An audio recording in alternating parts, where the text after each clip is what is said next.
దానియేలు. ఈయన బిజీ పర్సనే. ఈయన ప్రధానులందరికీ ప్రధాని. ఈయన 3వ స్థానం రాజ్యసభలో.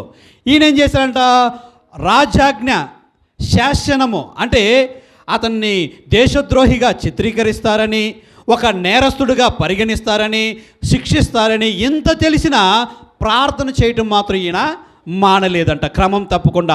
అంటే ఆత్మీయ క్రమశిక్షణలో శ్రమ ఎదురైనా, శిక్ష ఎదురవుతున్నా, దేశద్రోహిగా చిత్రీకరింపబడుతున్న ప్రార్థన విషయంలో కూడా క్రమం తప్పకుండా ఈయన ప్రార్థన చేశారంట. ఇప్పుడు నీకు ఏది శ్రమ? నీ శరీర బలహీనత శ్రమ, నీ పిల్లలు విసుక్కుంటున్నారన్న శ్రమ, ఏంటి నీకు ప్రాబ్లం? రోజు ప్రార్థన చేయడానికి ఆ ప్రాబ్లం ఏదున్నా సరే దానియేలును గుర్తు చేసుకో. రోజు ఎంత విసుగున్నా, ఎంత డిస్టర్బెన్స్ ఉన్నా, ఎంత శిక్ష అమలుపరచబడబోతున్నా సరే ధైర్యంగా ముమ్మార్లు యెరూషలేము తట్టు తన యొక్క కిటికీలు తెరిచి ప్రార్థన చేశాడు.